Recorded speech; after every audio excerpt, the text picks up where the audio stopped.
After Riko got a hole blasted in her head by Fushiguro, Geto attacks him with murderous intent, but Fushiguro easily defeats his dragon. They walk down the destroyed hallway, while Fushiguro is explaining how he got inside without anyone noticing, as he has no cursed energy, but he would have been found out if he had a cursed weapon on him. That is the reason why he carried a cursed spirit that carried his weapons in his stomach. The rest was easy, as he traced their footprints and followed them. However, it's still not known if the maid is alive or not, when Geto launches a flurry of different attack with his stored curses, but Fushi slices through all of them, even insulting his technique. All of a sudden, everything freezes and something can be seen in the distance, which asks Fushi if she's beautiful. It had deployed a domain that stopped anyone inside from using violence until he answered, and a bunch of scissors appear around him. When he does, he easily destroys them. However, Geto was actually trying to steal the cursed spirit on his shoulder. If the difference between him and the spirit is 2 levels lower, he can directly absorb them, but Fushi doesn't let that happen, and proceeds to slashing his chest and knocking him out with a kick. When the smoke clears after the hallway collapsing, Fushi intentionally let him live, as the curses that he has absorbed would gush out if he dies. Fushi finally remembers that he has a son, and that he named him Megumi. Later that day, Fushi and the other guy go to the Star Group's place, where Fushi gives them Riko's body with all limbs intact. The Star Group's representative, who seems like his forehead, has had many encounters with the ground. After wrapping her in a blanket while spouting some bullshit, the man says that humanity will be destroyed if Tengen goes berserk, but Ballhead doesn't mind if that happens.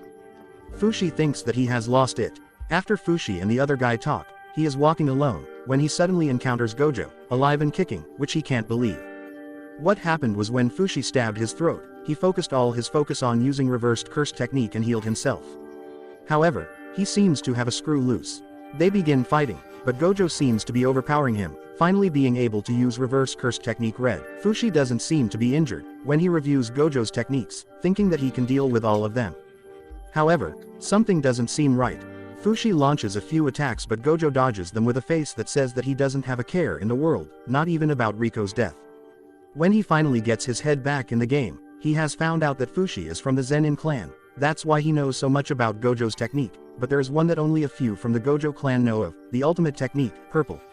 When the light clears off, Gojo's technique had taken off a big chunk of meat out of Fushi. His last words to Gojo were that Megumi was going to be sold off to the Zenin clan in 2 or 3 years, and Gojo had to do what he wants about that. His takes his last breaths and dies while standing like a real man.